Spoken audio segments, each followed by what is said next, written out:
אני ומיכל עשינו את המחקר שלנו על האם האסטרולוגיה היא שיטת תקינה לחיזוי העתיד.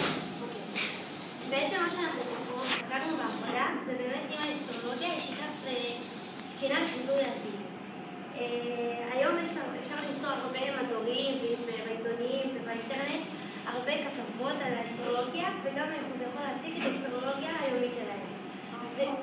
בגלל זה אנשים יותר נחשפים לאסטרולוגיה, ויש הרבה אנשים כיום שהם קוראים את האסטרולוגיה ומתעניינים בה. ויש כאלה שבכלל לא. יש כאלה שמחשיבים את האסטרולוגיה כמשהו, כשיטה לחיזוי העתיד, כמשהו אמיתי, ויש כאלה שבכלל לא מחשיבים את האסטרולוגיה. המטרה שלי בשביל חוק בעבודה זה בעצם לגלות אם האסטרולוגיה שאנחנו קוראים מדי יום היא באמת תקינה, היא באמת נכונה. את קוראת אסטרולוגיה בכלל? רחוב? לפעמים. זה אפליקציה, ביי. אז זה לא לפעמים.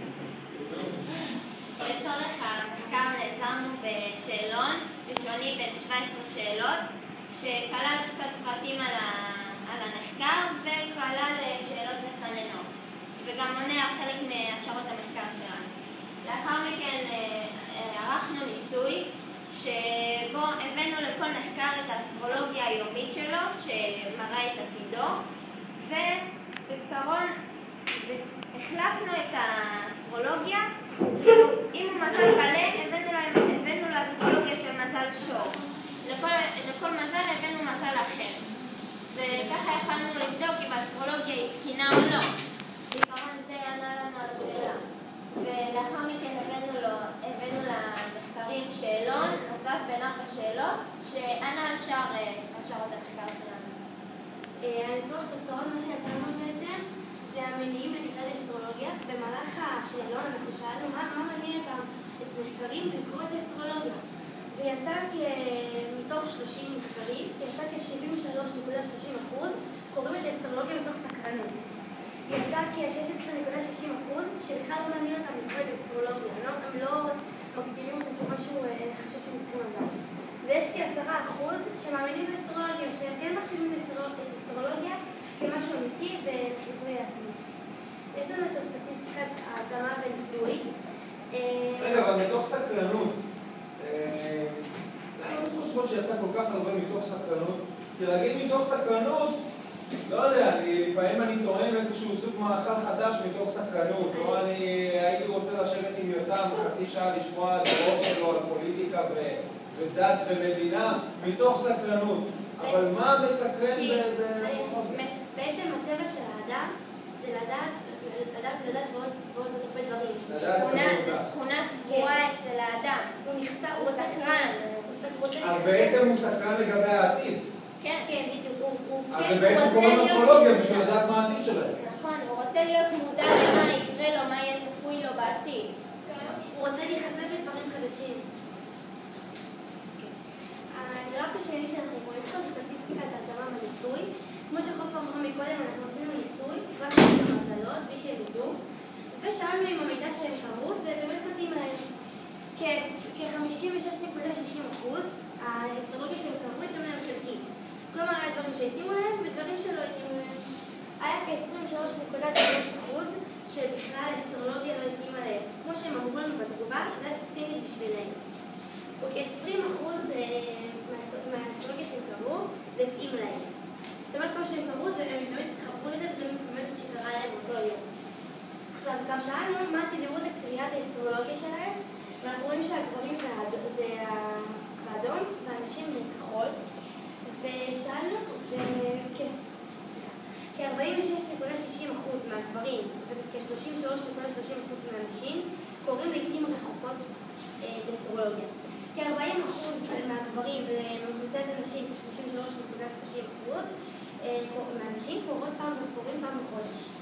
וכ-6.60, כ-13.30%